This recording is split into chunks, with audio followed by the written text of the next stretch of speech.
Gas आज जो हमने पीसी बिल्ड किया 5600 जीटी के साथ पीसी बिल्ड किया है, और वो भी उसका प्राइस जो होने वाला 19,900।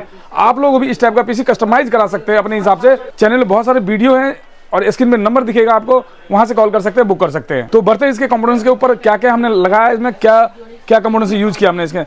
Ryzen 5 AMD की तरफ से आने वाला 5600 जीटी प्रोसेसर है इसके अंदर में। मदरबोर्ड की जो बात करते हैं ASUS की तरफ से आने वाला A520 ASUS का मदरबोर्ड है। रैम की जो बात करते हैं Corsair की 8GB 3200 मेगाहर्ट्ज की रैम है। SSD की जो बात करते हैं Seagate की 500GB SSD हार्ड ड्राइव है इसके अंदर में।